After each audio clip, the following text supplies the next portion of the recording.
With a Venmo debit card, you can Venmo more than just your friends. You can use your balance in so many ways. You can Venmo everything. Need gas? You can Venmo this. How about snacks? You can Venmo that. Your favorite band's merch? You can Venmo this. Or their next show? You can Venmo that. Visit Venmo.me/debit to learn more. You can Venmo this, or you can Venmo that. You can Venmo this, or you can Venmo that. You can Venmo. The Venmo MasterCard is issued by the Bancorp Bank N.A. pursuant to license by MasterCard International Incorporated. Card may be used everywhere MasterCard is accepted. Venmo purchase restrictions apply.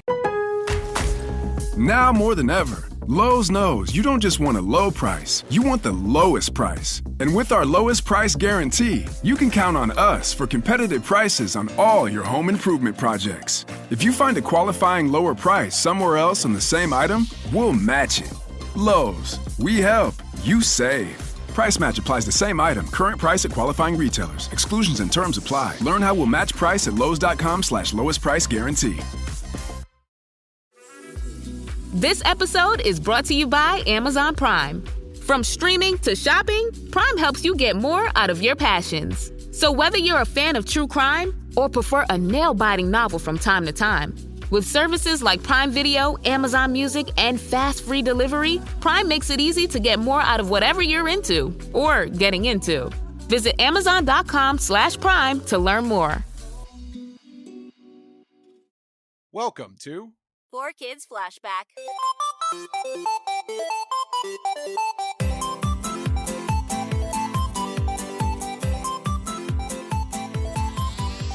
Hello and welcome to 4Kids Flashback. My name is Tara Sands. I'm joined by Steve Yurko. Here we are, Steve. Tara. So, I fangirled again. But this time, Okay. it was over a castmate, which is rare. You don't like any of your peers, no. I hate them all. No, because I've already met most of them. Yes. So, do you want to know who I met? Whom? Roger Parsons. Roger. That's a terrible Parsons. narrator of Pokémon Parsons. So I wanted to tell you guys. So I met him. He's a lovely, lovely man. We did a panel together at SAC Anime Roseville with Megan Hollingshead, and luckily I videoed it on my phone, and the quality is stinky, but I put it up on our YouTube for you guys to see. That's youtube.com/@4kidsflashback. You have to put that @ in there and the number 4, because he answered every single question I would have asked him on this podcast. Nice. Well, that's Yeah. pretty good. Yeah. Right? I think that's, So I think that was a good idea on your part. I'm happy that's out there. yeah, I'm so glad. So please go there to check that out. You can pause this if you want to watch it and come back. But I didn't see the point in subjecting him to a long interview when he talked. The first thing he answered was why he had left the show for a little while, and it was a contract dispute. He talks about how he came up with the narrator voice. He didn't want it to be a cliche narrator voice. They would read the blurbs of the episode. He talks about working with Lisa Ortiz in later years on it. Because he worked on it when it was at Taj, then to 4Kids, then back to Taj, then when it was at DuArt with Lisa. So he's been with it all throughout. He explains why he was able to continue working on it, so I won't spoil it. Please go check him out, and I love that you can actually see his face. And I cut around Megan and I since you've heard from us, so it's like a Roger highlight reel. And I'm going to plead ignorance here because I don't keep up with a lot of modern Pokemon stuff, but is he still doing the narration on the current shows, or do they even have a narrator anymore? So no, he is not on the new Pokemon Horizons. He's not listed on that, so I'm guessing I haven't watched it actually. I probably should. But he was on the show for so long. He's except for that very brief time. Mm-hmm. Yeah, I remember when he was replaced. That's great though. Did your kid ears notice the difference? Yeah. I mean, I was a teenager at the point where it switched. I wasn't even watching Pokemon religiously, but I remember catching it, and I'm like, oh, They switched it up, but I thought it was due because of the the whole the voice cast change initially. So right, but it was it must have been slightly before that, though. I think so. But yes. again, you weren't watching it every week, so yeah. So yeah, but yeah, that's great to hear. Please check out that video for sure. Yeah, please do, you guys. I just wanted to make sure I put that out there before anything else. Steve, what is on your T-shirt today? It's my favorite topic. Oh, just a raggedy old shirt that I'll work out in or sleep what is it? It says something. I don't want what to say too much say? because it's a location, but okay. It's like it's a high school T-shirt. Oh my goodness! Okay, I realize so I didn't dress nice for the occasion today. I'm dressing. No, it's not bad. Like it's not slobby at all. But it's good to know that it means nothing to you because normally your T-shirts do mean something. So this is. This isn't a prized one. This is one that I'll Okay. I'll be I think there's a hole in it too. There's a hole in your T-shirt. I'm hey, totally Stevie. just put myself on blast, but yeah, you are. Stop! Don't be mean to my friend Steve. You look great in your torn T-shirt. You tell that Steve who's boss. Yeah. So okay, and our guest today is again someone who I think we might have crossed paths, but we definitely don't know each other. So I'm excited to meet David Lapkin. He was requested by the listeners, so we made it happen. I hope you guys enjoy. Yeah, I don't think I'm not aware of him doing much interviews. So yeah, it's an exclusive. It'll be exclusive, something new for everybody. Hope you all learn something today. Yeah, you know what I learned? That I learned that it would be so nice if you guys could subscribe, rate, and review. Was that a good segue? Oh, stellar. Yeah, that would be very cool. We appreciate it. And if you like this show, if you could tell your friends, it definitely helps us out and it makes you seem like a good friend. So everybody wins. Yeah. Be a pal. Yeah, be a pal. We'll be right back with David Lapkin.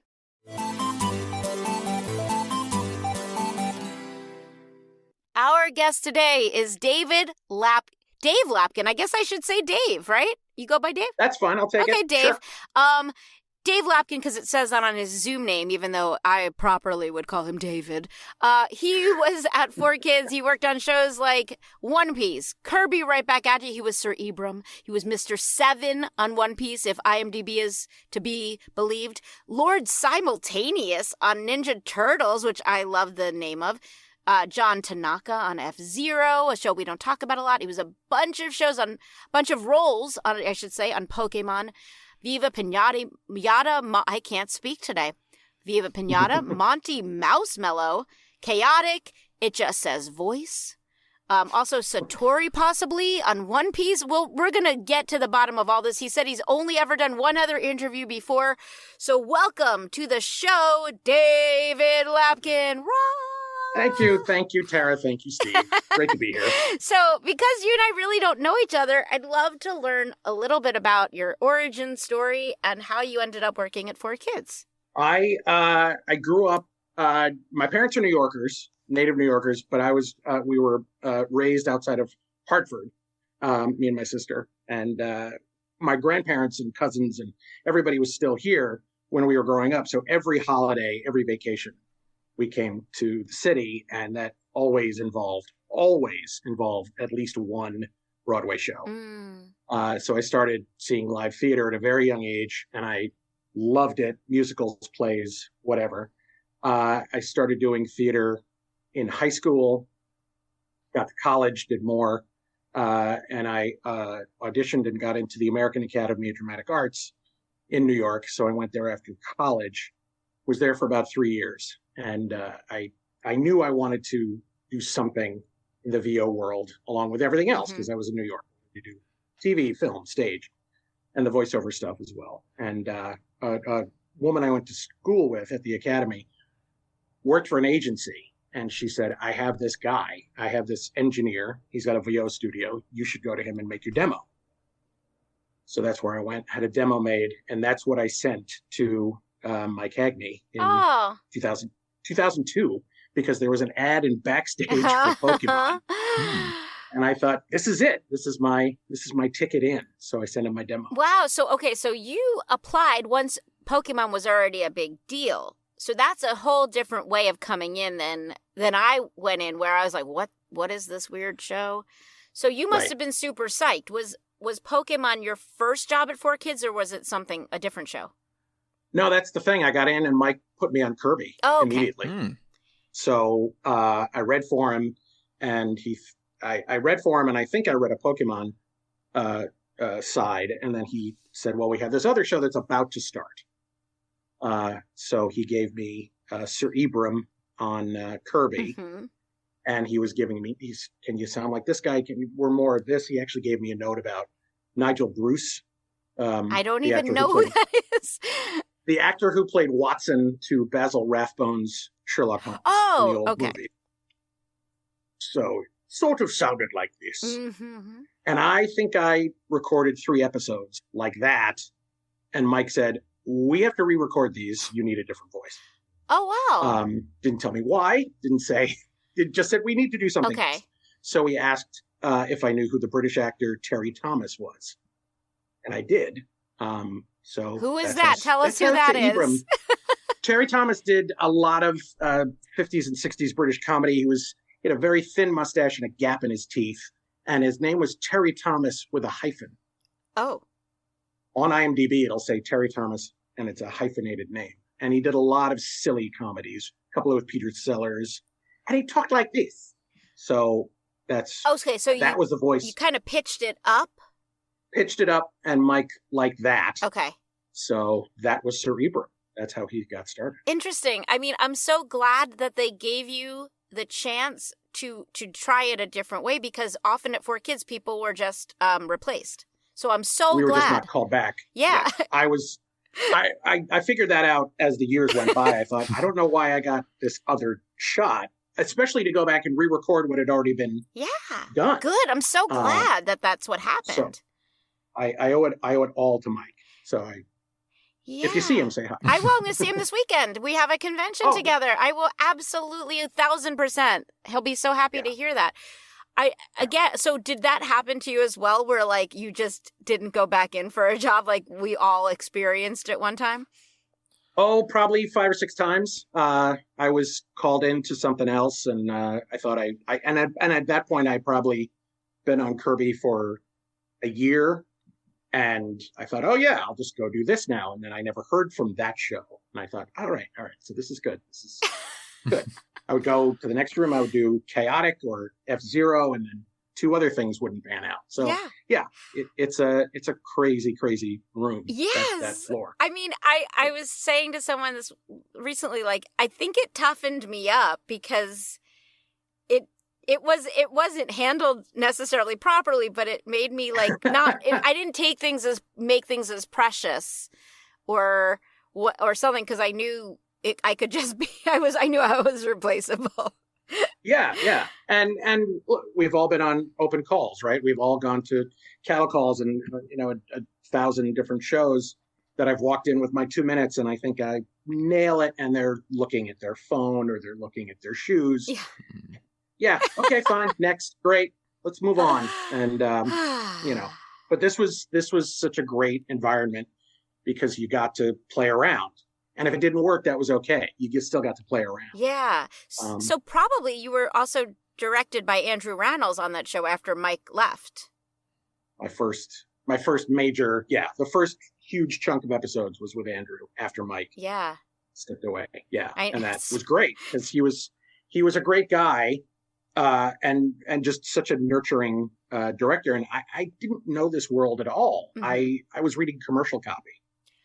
To, grunt in 4 seconds the right way. To a mouth flap. Yeah. To a mouth flap. Andrew was incredible.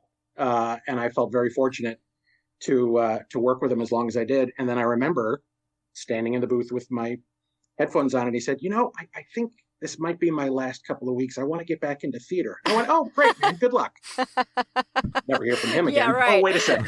Yeah. Everyone says that, and then... You're a huge star. Yeah. Exactly. Yeah. So that is a little bit of I guess the kids call it humble bragging, where I can say, "Oh, I knew Andrew before the Tony nominations and all that." I know, we're so happy. It's so I great. think I that just it saw happened. him. I was at the gym, and I think he was on one of the morning shows, whichever one. I think it's the Today Show or something. I was like, oh yeah. He's a snazzy dresser too. He always looks good. I didn't have anyone at the gym to be like, oh yeah. Yeah, it's Andrew. I think I just stopped people on the street. Do you know that guy? I knew him before you did. Well, and I have to say, like, he was one of our really early interviews. He was easier to book than most of our guests. He was so sweet and like responded immediately and was like, "Sure, when do you want me?" That's great to hear. He's a love. So he still remembers. The good old days. And... I mean, he doesn't.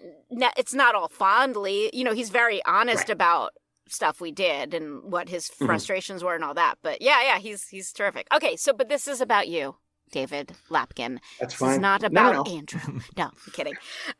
Would you, if you recall, what was the next role after Sir Ebrum that you booked there?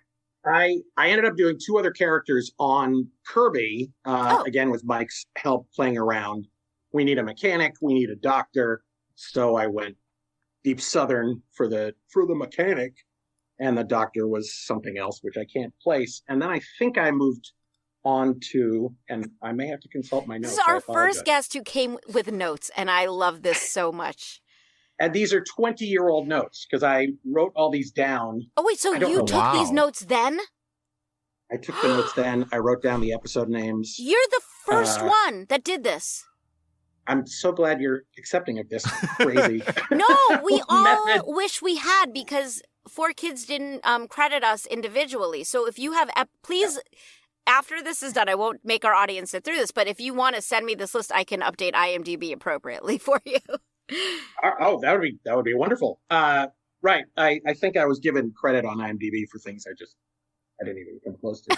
That happens too. I mean, there was some Yu-Gi-Oh! There was Chaotic. There was, I don't remember exactly the order. F-Zero, which was closest to my, Sonic. I was the Jerome Wise, the guy who was trying to hassle Sonic and his whole family. I think there was an episode about the bad guy trying to get the housekeeper deported.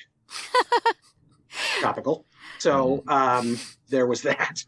So that's interesting. Yu-Gi-Oh! Doesn't show up on your IMDb at all. So I'd be really curious what you did on Yu-Gi-Oh! Maybe... It was or you might have gotten replaced. Oh, Yu-Gi-Oh! 5Ds. Might have gotten replaced. Possibly. I was 5Ds. Okay. And then I've written down numbers of One Piece episodes because I listened to the Chris Calais interview. He was another one that I was just so thrilled to work with because, you know, I saw Firstborn. You knew him as a kid when I was actor. in high school. Yeah. Yeah, of course. I saw the Manhattan Project. I know who this guy is. And we're trying to work, and I realize everybody's on a schedule, but I went, just, can you tell me about Peter Weller? No, all right, we got to get back to work. That's fine. And he could not be a more humble guy, too. Like, I don't think he wanted us to, not that he didn't want us to know, but, like, he never would have brought it up. Like, no, absolutely not. No. And he didn't really want to talk about it. And I realized I was wasting everybody's time because I was the one who wanted to hear it. Yeah. So we had an episode that we had to record. Fanboying and fangirling is completely acceptable. It's, you know, I thank you for that because I really thought, this is my last day because I wouldn't shut up about the Manhattan Project. So I'm never coming back. At Sierra, discover great deals on top brand workout gear, like high-quality walking shoes, which might lead to another discovery. 40,000 steps, baby. Who's on top now, Karen? You've taken the office step challenge a step too far. Don't worry, though. Sierra also has yoga gear. It might be a good place to find your zen. Discover top brands at unexpectedly low prices. Sierra, let's get moving. This episode is brought to you by Chevy Silverado. When it's time for you to ditch the blacktop and head off-road, do it in a truck that says no to nothing. The Chevy Silverado Trail Boss. Get the rugged capability of its Z71 suspension and 2-inch factory lift. Plus, impressive torque and towing capacity thanks to an available Duramax 3-liter turbo diesel engine. Where other trucks call it quits, you'll just be getting started. Visit Chevy.com to learn more. Close your eyes, exhale, feel your body relax, and let go of whatever you're carrying today. Well, I'm letting go of the worry that I wouldn't get my new contacts in time for this class. I got them delivered free from 1-800-CONTACTS. Oh my gosh, they're so fast. And breathe. Oh, sorry. I almost couldn't breathe when I saw the discount they gave me on my first order. Oh, sorry. Namaste. Visit 1-800-CONTACTS.com today to save on your first order. 1-800-CONTACTS. So what did you write down for One Piece then? Let's hear it. Just numbers, unfortunately. Okay. Just episode numbers. And I think that Viva Piñata, I have episode names. Oh my God, because Viva Piñata is one of those shows I feel like everyone just, you're just listed as 70 episodes. I think everyone is just listed as everything. Right. Yeah. I did see that. One Piece, I have numbers. I don't have any names. Chaotic, I have episode names. Pokemon, Diamond and Pearl, I have names. I have episode names, which I think I recorded at Taj. Okay, that sounds I don't think right. I was in 4Kids. So then One Piece, are you pretty sure you played Mr. 7 then? That's accurate, you think, right? I think I was Mr. 4. I don't know why. Oh. I have this in my brain as Mr. 4. I also think I was on a couple of video games. Okay, on the video games, you're listed as Satori. Steve, can you help us out with that? Is that... Sure, let me step in here. So what we're going to try to do is get you voice references for Satori and Mr. 7 so that live on air you can reveal if it sounds like you. Let me do Thank that you. right now. Sorry to make you do that, Steve. I'll start talking about here. Okay, so F-Zero is a show that we never talk about on this show because so few people remember working on it. Do you have any memories of working on F-Zero? I remember it being a lot of fun, and it never really caught on. Okay. But I was really excited about it. I don't remember it being too complicated to follow, like a card game. Mm-hmm. It was a pretty straightforward sci-fi with motorcycle chases and car chases, and that was fun to me. That was neat. Yeah. But after a while, like you said, nobody talked about it. It's such I don't a think shame. it went very far. Yeah, I mean, yeah. And it could be as easy as that there wasn't merch and toys ready on time, or maybe the show wasn't good. I don't know. I mean, I haven't rewatched it, so that's my confession.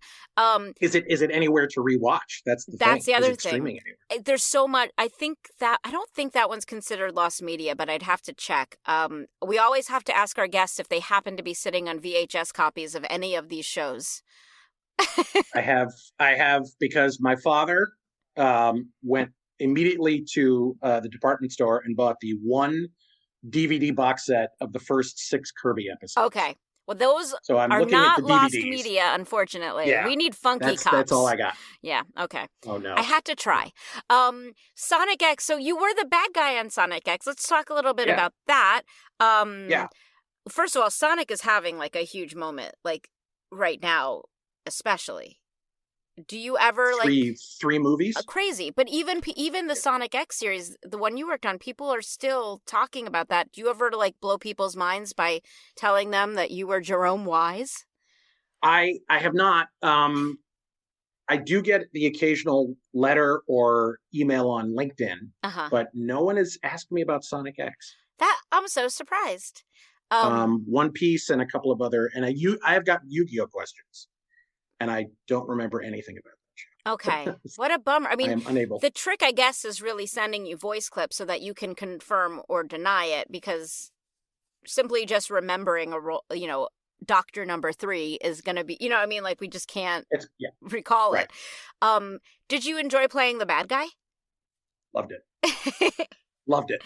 Kirby was fun because he was Sir Ebrum's the father, the loving, doting father. And this guy was a snake. Yeah. So that was, it was fun. Oh. It was fun to have that kind of stretch. And he looked good in a suit. And, he's just so evil, smarmy.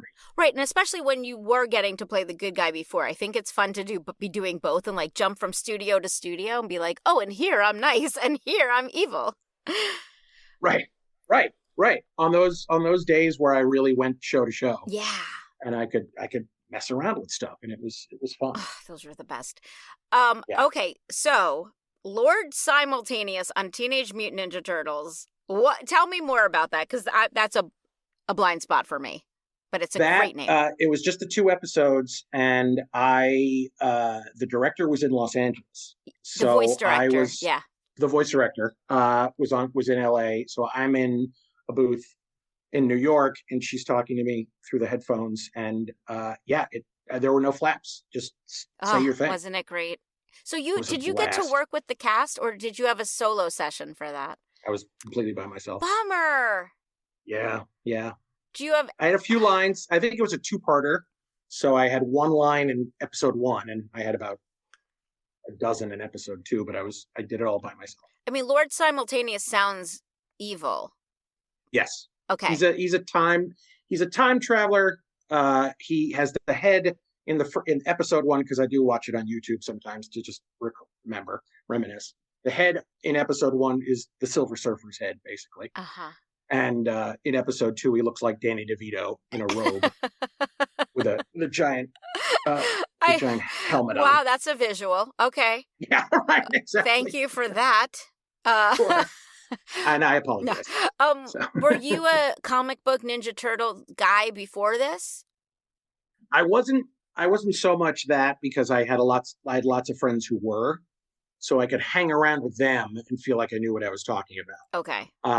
And those friends would sort of direct me to the must-read titles, the John Byrne Hulks. Uh-huh. You have to read these. Okay, I read them. Things like Frank Miller's Dark Knight. You have to read this. Okay, and they would blow me away. Yeah. There was a comic book store in my hometown where we would meet up, and I would just sort of sit back and kind of take it all in, because I could not contribute to these conversations. Right. With any real thing to say, but it was great to listen to everybody else. And I tried to pick up as much as I could. You absorbed. And then, of course, we would go to all the Star Trek movies and Indiana Jones movies. Yeah. Yeah. So that was your nerddom. That was it. Yeah. Every Friday at the theater, at the movie theater. So at what point in this 4Kids journey I don't know why I'm calling it that, but did you actually get to work on Pokemon? Because you did a bunch of roles on there. I'm going to tell you what IMDb says, and you can tell me if this sounds right. Lucian, Magikarp salesman, Poketch company president, a lab assistant, Cheeves, Professor Proctor, Marcel, and my favorite, D. Dunstan. I can't believe they named a character after Darren Dunstan, and you played after the man himself, exactly. That Pokemon Diamond and Pearl, that was Taj. So. So that was afterwards, yeah. Afterwards, so. He's checking his notes. That is all I have about Diamond and Pearl. But that's I think there was a certain point where 2 or 3 shows just sort of blended together. Yeah. Where I would go in once a week and do, like you say, you'd go room to room and do 3 shows. I think I was there roughly 2002 to 2011. Mm-hmm. And then over those years, the dry periods where you don't get calls, and then they shut down. Yeah. And they shut down. Yeah. So, but you did work on Pokemon at 4Kids, or it wasn't until later that you worked on it? I thought it was when I was at 4Kids. Yeah, it must have been, because they had you bouncing around. Yeah. Yeah. I can't place it. I mean, was that exciting, since that was kind of their flagship show? That was pretty cool. And because I did so much work on Kirby, I sort of took more pride in that show. I think I did about 100 episodes, and then they told me it was ending, and it really felt like my show was ending, which is so silly. No, it's not silly at all. It was something I'd been involved with really from the beginning. Mm-hmm. And then when they told me this is the last episode and we're moving on, I thought, okay. And then again, thinking, well, I'm not going to get called anymore.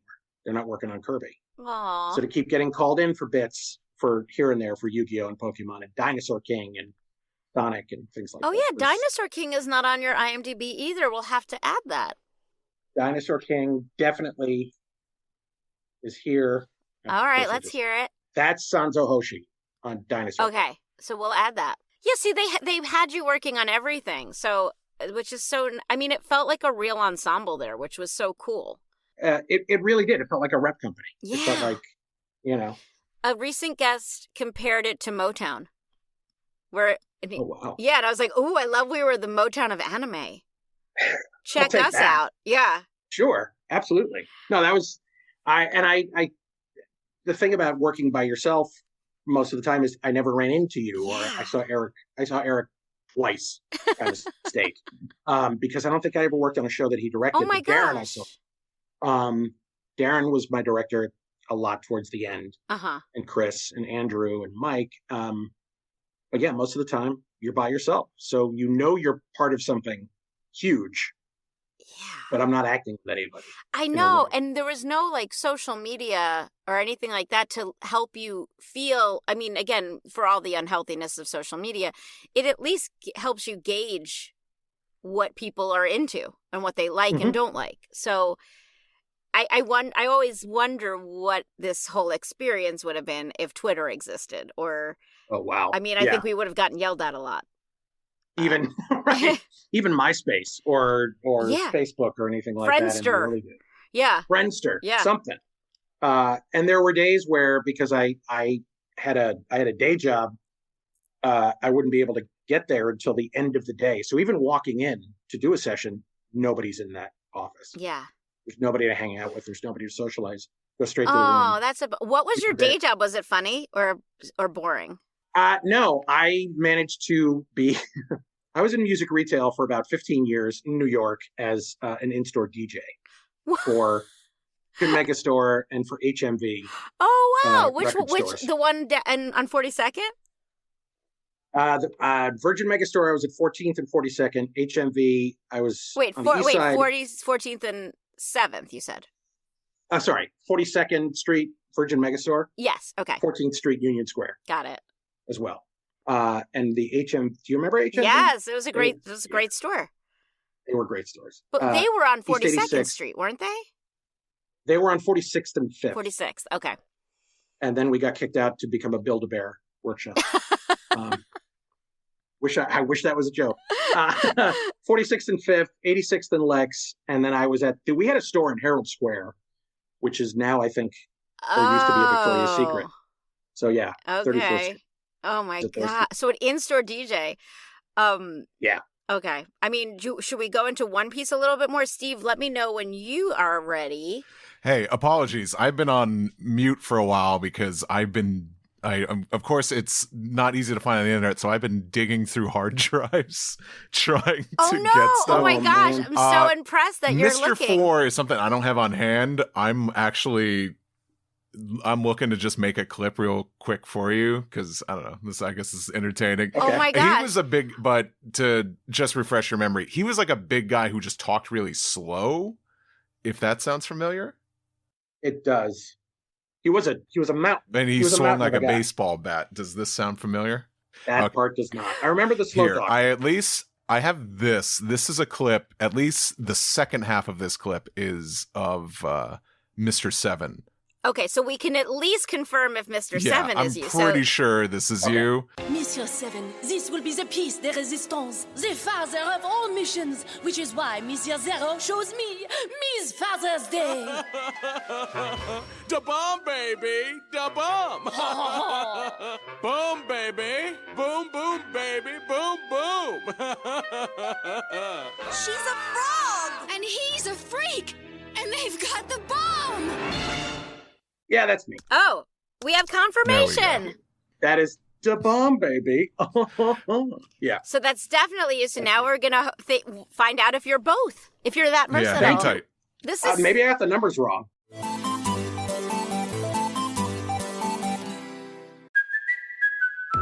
Hey there, travelers. Kaylee Cuoco here. Sorry to interrupt your music, great artist BT Dubs, but wouldn't you rather be there to hear it live? With Priceline, you can get out of your dreams and into your dream concert. They've got millions of travel deals to get you to that festival, gig, rave, sound bath, or sonic experience you've been dreaming of. Download the Priceline app today, and you can save up to 60% off hotels and up to 50% off flights. So don't just dream about that trip. Book it with Priceline. Go to your happy price, Priceline.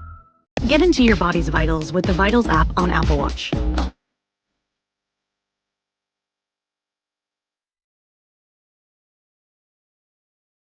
The Vitals app tracks key overnight metrics so you can spot changes in your health before you feel them.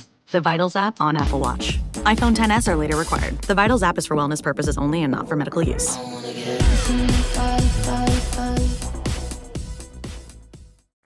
What memories do you have of working on One Piece? I love the Chris Calais interview because he was talking about the violence, and yeah, that was jarring because these other wholesome Saturday morning shows, and then I get into the booth to read the script, and we're looking at what's on I'm thinking, when is this going to air? This is all, there's blood in there. So you were maybe seeing it before some of it was edited. Yeah. I definitely remember watching clips thinking, this isn't Saturday morning show, unless I'm so old and out of touch that this is what the kids want at 9:30 in the morning. They're allowed Saturday. to air this? Yeah. Right, exactly. No, it was a completely different show from what I had been doing. Yeah. Which is my main memory from that experience. Yeah. And that was, I think, my first video game. Oh, wow. Pirates Carnival. Oh, I want to cool. say Pirates Carnival, I think. Hey, I'm back. to help you out. Yeah, there was a few games you guys did. Grand Battle, Grand Adventure, and Pirates Carnival. Pirates Carnival, though, there's a character that never made it to TV called Satori that I think people are still unsure who that is, and you're credited. Okay. If I can remember, it was. I'll get a clip for you there, but that was like something just doing a much deeper kind of, almost like actual Goofy, like or Disney Goofy kind of sounding voice. Oh, okay. All right. Interesting. I'll get that. Look at us solving mysteries. I don't remember that at all. That might not be me, but thank you for.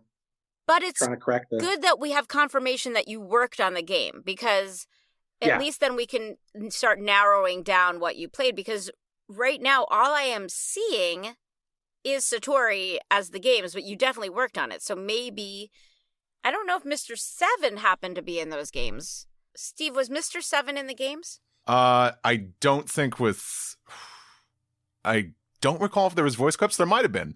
Okay. Because he was in one of those games, so it's been a long time.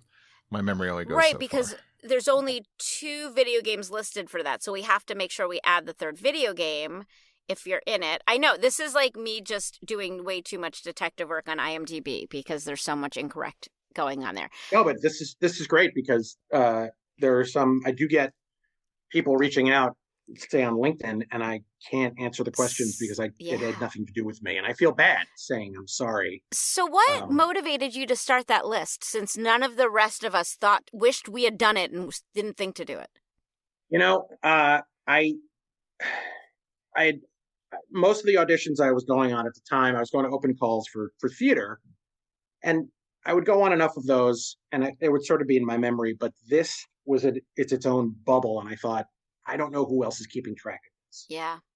I don't know where this will be. I would like to have a little bit of a scrapbook or anything where I could look back in 20 years after I sit down for a podcast and say, oh, but honestly, leading up and when you had initially invited me to appear, I thought, where is that list? And I've been spending the last 3 weeks looking in cabinets and over here, and is it in this drawer? And I found it about a week ago.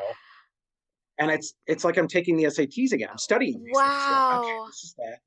Well, thank you for finding that crazy list. I thank you for getting it started so I can search for these things. It was remarkable. Okay, so we'll go back to One Piece in a little bit, but Viva Piñata happens. Is Monty Mousemallow ringing a bell? Absolutely. Okay. Absolutely. Because the first session, I think I was in a couple as Monty, and I was not 100%. I was a little under the weather. Oh.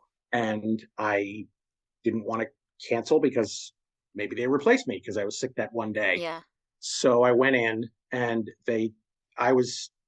he's got a thing about being so small. He gets angry very easily. So there's a lot of anger. There's a lot of lashing out at people and thinking that you're talking about me because I'm so small. And I wasn't feeling great, but somehow I reached deep down and found the anger. that I remember from that session going, I don't know if any of this is going to be usable. Yeah.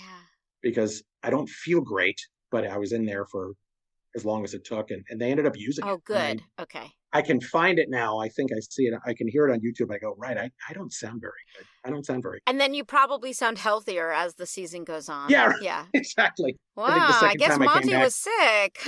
Remarkably, he took some echinacea, and now he's all better. So, yeah. You're also in Chaotic. It doesn't have a specific character listed. Do you know who you played on Chaotic? Yes, I do. Ooh. Because I wrote it all down. I love this. Gespaden, Momark, Cyrenix, Dindion, and some soldiers. and I have some episode names, and I have numbers. Wow. And I have, Momark and Ixik. Okay. IXXIK. Wow, this is all going to be updated, hopefully, by the time this episode airs. So Chaotic was another example of a show where you got, and Viva Piñata as well, where you got to record the voice. You didn't have to match lip flap. Right. Did you have a preference for one or the other, or? I kind of didn't like matching. Not that I didn't appreciate what it was, because it was a different skill set. Yeah. So I got to pick that up, and I loved it. But yeah, when you just were by yourself in the booth, it's just less fun. Yeah. Yeah. Well, and also like being beholden. Sometimes there's a freedom in the constraint of those lip flaps, because like you have to figure out how to make it work. But when you just get to create this character, and no time constraints, it's free. It's that's really the fun. Simultaneous was a blast because, I was just in a room with my own thoughts, and you're allowed to be creative, and you're not constrained by 4 seconds. Do this in 4 seconds. So when people do reach out to you, and we'll make sure we find a healthier way to reach out to you if you don't want them to be doing it on LinkedIn, but no, it's honestly, I'm not on social media at all. Okay. That's how they can find me. Okay. So what do they usually want to know? And are they asking for autographs? Are they just asking for confirmation? What's the gist of these messages? The autograph requests I have gotten have been through the mail. Okay. And I have these amazing letters from fans, and they've sent me trading cards to autograph, and that's happened a few times.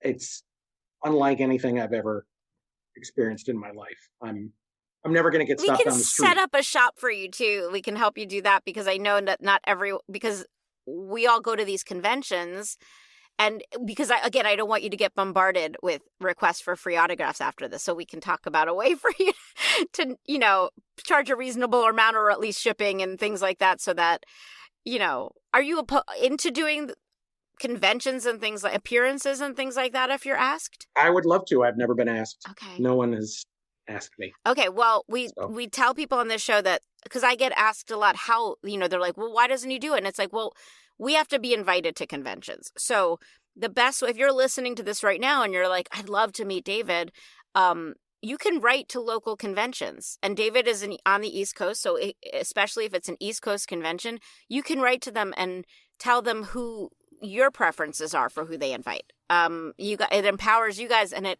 also helps the convention know what the fans want. And especially because David hasn't done one of these, his signature is pretty valuable. And I'd say especially for Sonic X, because Sonic, there are conventions just dedicated to Sonic.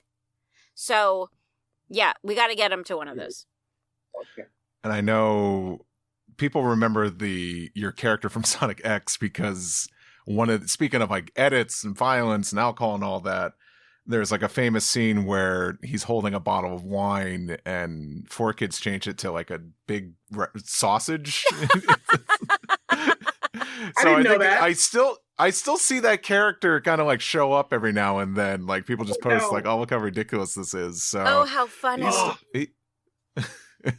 I had no idea. Let me see if I can find That's that. really funny. Sorry, I've been on a hunt during this recording. Yeah, we have really excuse me for my absence. Put Steve through his paces. Sorry, Steve, to throw that at you. That is so funny. I see there are two more. Yes, this first clip is Mr. 4, and it's not much, but this is basically this character. This is like most of like how he talks. 5, 6, 7, 8, my aching back don't feel so great. Give me a yes, give me a yes, give me a yes, yes, yes. No. All right. Maybe? Wow. I would give that a maybe. Okay. I'm much more confident in Mr. 7, which is strange because I thought I was Mr. 4 this whole time. Wow. That's what we're here for. Thank you. Thank you. And then I have a timestamped YouTube link here. Satori from the video games is much easier to find here. You could listen. If you click that link, it should be playing right as he's talking. And I'm curious if this is you. I am Satori of Mars, the vassal of the Illusion Forest. What's this tiny island cloud? Are you gonna dance all day? Behold the great mystery. Check out this covert cloud. This is the Illusion Forest. Only 1 in 10 make it out of here. Not me. Wow. Okay. Not me. So. And just for funsies, here's a picture of that edit side by side that I was talking about. Oh my God. Oh, that's funny. So okay. So now he's looking at the bottle of wine turned into a weird sausage. So this is so tricky because, okay, I'm going to tell you, like, you guys some inside information. So basically you are listed as Satori in those video games. Now we know you didn't play that. So IMDb is going to be very difficult about letting me just take it down unless I know which role you did play.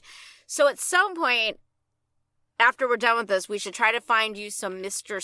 7 clips from the game, right? Steve, I guess that's the next step in figuring out, since you know you worked on the games, now it's just a matter of figuring out who you were in the game so we can fix IMDb and BTVA. Actually, December of 2005, One Piece Pirates Carnival. That's all I have. Wow. Okay, so just Pirates Carnival. So then we got to figure out which character is just in that game. Okay, we have a new mission. I love it. You sure you want copies of these? Because this is... I mean, it's whatever you wouldn't believe. People want this, and listen, for your legacy, I want it to be correct on here. You know what I mean? Like I think, yeah, because it's so sad to me that we weren't individually credited and it was just a list of names. It's such a bummer, but. It's what and again, I don't know if it was for saving time or if it was because the credits had to get. I don't really know the rationale behind it, but it is a bummer. So let's talk about. I mean, you were there in like kind of the final days of 4Kids. Was the whole vibe in the office pretty different? It was very different. I had moved when I worked with Darren. We were in the back. There was a studio next to a bunch of cubicles, so we weren't in sort of the main part of the office, and there was hardly anybody back there. So if I showed up 10 minutes before my session, there was nobody there. Oh. It was very odd, and it was the middle of the day, and there was just nobody there. It was a very strange feeling to be there, thinking, "Are we shutting the lights off when we're done?" kind of vibe. And then you go into the studio, and it's as it always was. There's life and there's humor, and you do your thing, and then you're done, and it's you half expect a tumbleweed to sort of skip across on your way to the elevator. Yeah, I mean, you had worked there. You were there at night, so you kind of understood what that vibe was like. But from the times you were there during the day, like you saw how fun and it was hopping. Yeah, there were pets running around. yeah. And this was, I mean, I had been in the city. So the audition was in 2002. So I'd been in the city for about 10 years. And it was 3 years of school and then theater auditions and some shows and some stuff out of town. But this was a hub of activity like I had never experienced before, of creative people making fun stuff for a lot of people. So it was a charge. It was unlike anything I've ever experienced in my career, because I grew up watching Bugs and Daffy every Saturday, and then The Simpsons came along and the skies parted, and I went, oh right, this is what I want to be a part of. And so I think I got close with those years. Oh man, can we ask about what you've done since then? Not a whole lot. I'm sure that's not true. I mean, even if it isn't in acting, I'm sure you've lived a very full life. Well, there was a guy I grew up with in my hometown of West Hartford who ended up working for the label that put out the 4Kids records. Do you remember those? Oh yeah, the albums. Kids Bop. Oh, Kids Bop. That's a different. Yeah, that's something else. Yeah, sorry, Kids Bop. This the 6-year-old singing Pink and yes, top 40 hits. And they had a mascot named Lucas, and they wrote a song called "Ice Cream and Guacamole," and they needed a voice for Lucas to sing this song. Oh no! And so this guy I've known since I was 14 or 15 said, "Come in," because he knew I had been doing work at 4Kids. He said, "Why don't you come in, just see what happens?" And there were some flaps to match, but basically I was on my own. And I have created this. He looks like a monster, so I've created a monster. His name is Lucas, and he sings this song, a tune completely made up in my brain, on my feet at the moment. And there was a Kids Bop concert in New Jersey, and he invited me to it to see all the kids in the audience lose their minds singing this song with Lucas. Wow. It was incredible. I don't have words. Even to this day, I don't have words to describe that feeling. Sitting in the balcony, watching down below the entire I'm sad that Lucas this. isn't on your IMDb, and I got to figure out a way to add this now, because that's crazy. He is on the YouTube, and the comments are hilarious. I must say. That was the big one. And I've done some theater, and I've done some great stuff with some great people. And then, the COVID shut down, and then the strikes and things just sort of stopped. I've moved on. But it's also good to know you're available in New York, because we never know, now that people can hear your voice again, and you never know what it could spark. So I'm excited to see what happens next. I'm excited about this. I cannot thank you enough for reaching out, and I didn't think this would be happening. Yeah, so well, I appreciate it. I mean, isn't it bonkers that this job we did 20-something years ago, we're still talking about? Yeah. You never know which, and it's never that theater piece where you're like, I worked so hard and only 3 people saw it, and it was my best work, right? My best. 3 people saw it, 2 of them were my parents. Yes, exactly. So yeah, no one knows that I did this. But I think the Sonic thing, I'm glad we're putting it out there, because I think you're gonna be hearing from more people who just to say they appreciate you. I'm the biggest. Listen, these conventions are wonderful for a lot of reasons. It's good for our hearts, but it's also really these fans that come up and need to just tell their story a lot. For example, I think people come up to you and say, I watched Sonic X, I was a latchkey kid, and it was, whatever the reason is. They share a lot of personal information, and it's very touching, and we just realized we were part of people's lives in a way we never knew. So I want that for you, but if you don't get that, I'm telling you now how appreciated you are, and the work you did was. So thank you. That was the other thing, is you record it, you walk out, and you sort of don't know where it's going to end up. Yeah, because there were no message boards or anything. Well, there were. I will tell you there this. Were, but yeah. Steve was a teenager at some point, but who was on those message boards. Oh yeah. Okay. There was peaks and valleys, I'll say. Yeah. But it's kind of why I'm here. I was watching since Pokémon, and then I remembered Foxbox, so Kirby was one of the premiere shows on there. So I kind of had witnessed most of it, and I begrudgingly, of course, why am I a teenager still watching this? But long story short, but what? Why not? 53. Come on, still. Yeah. Well, Steve works in cartoons now, so it served him well. I do, yeah. Okay, right. Oh, that's yeah.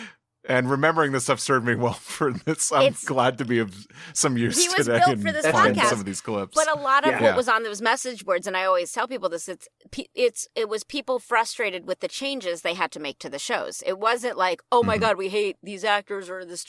It was they were just bummed that this cartoon they were excited to see had to make a wine bottle into a sausage or a cigarette, or a cigarette into a lollipop. Like it was their frustration with that. But I guess I'm kind of glad I didn't know the extent of it then.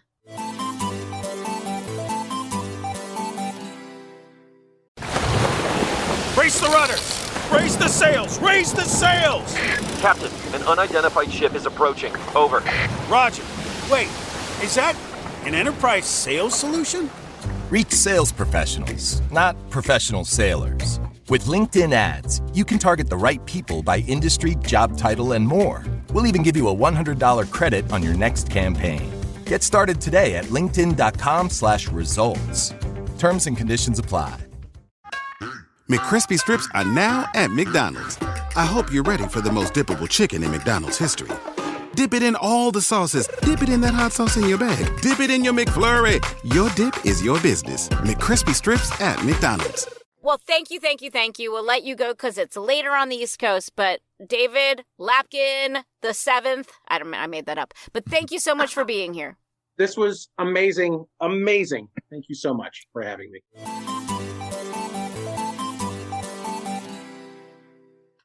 David Lapkin did what all of us should have done and took notes.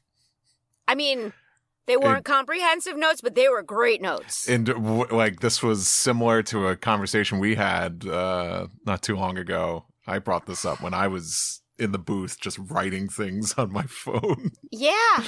Well, it's so funny. On our Discord, you guys, if you join our Patreon account, you have access to our Discord. But somebody found they posted this commercial from 1,000,000 years ago, and they're like, Tara, I heard your voice on the spot. And I was like, I don't remember. I listened to it. I'm like, that's me, I think.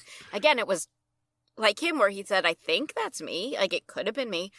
But I didn't remember. I think it was for Xbox or something. It was for Jet Set Radio Future. What is Jet Set Radio? Yeah, it's a cool-ass video game, let me tell you that. Was it a good game? Was it actually a good game? Oh yeah, it's like a cult fave.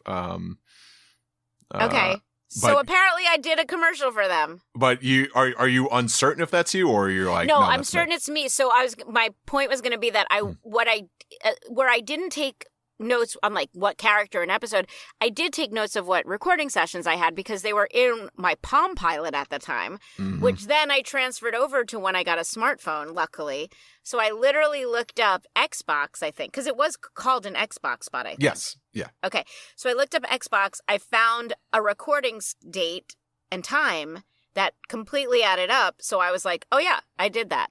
So I have great notes about that. I think of you every time I have to like write something in a calendar, and I have like I have like a Hobonichi like one, but I almost like because you having everything in that Palm Pilot makes me think, should I also write everything down digitally so I could just because I've been because I'll tell you at this point it's so easy to like carry all like your stuff on your phone if you have to get another phone and all that. And well, here's the real reason you should do it, Steve. Because if somebody who looks exactly like you commits a murder and you need to know exactly where you were at that time, you can be like, no, I was in the movies. And then they will have digital footage of you walking into, be like, I could not have killed him, officer.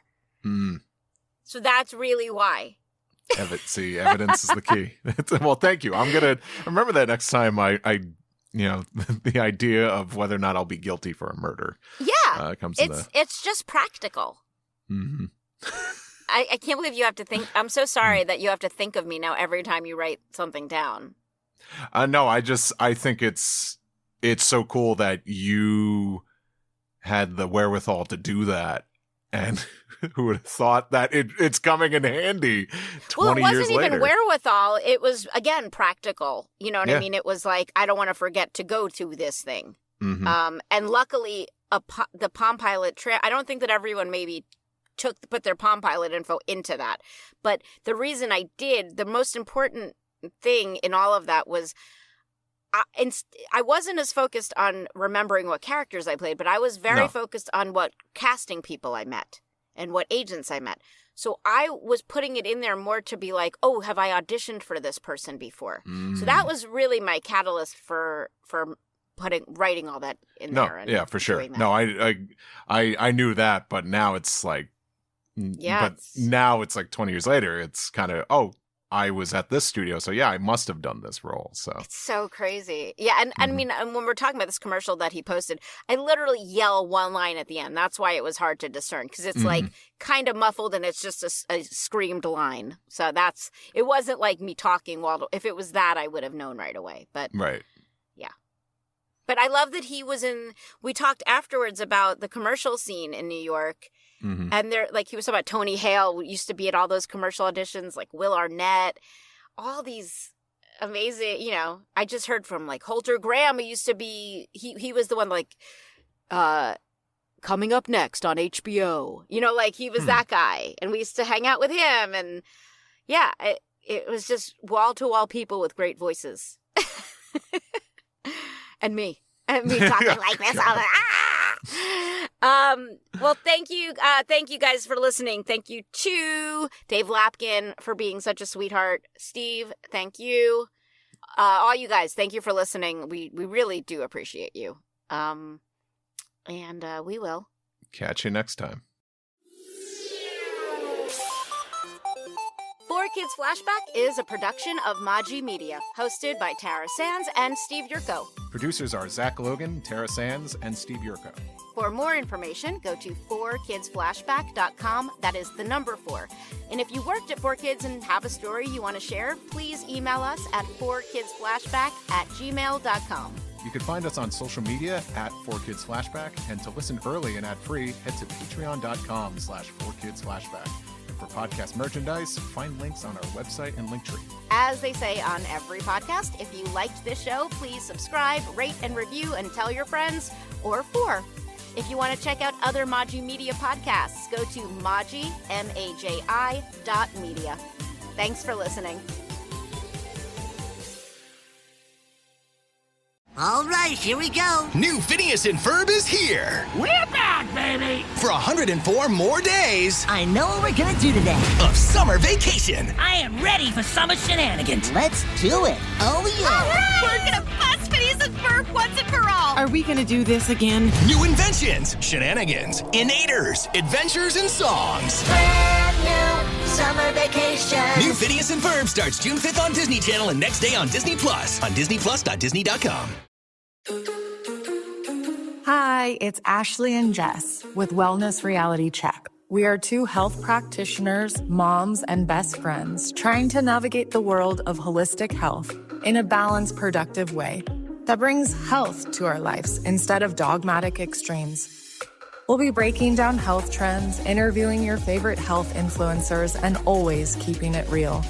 We hope this podcast brings listeners back down to earth, providing a dose of reality in the often idealized world of health and wellness. Wellness Reality Check.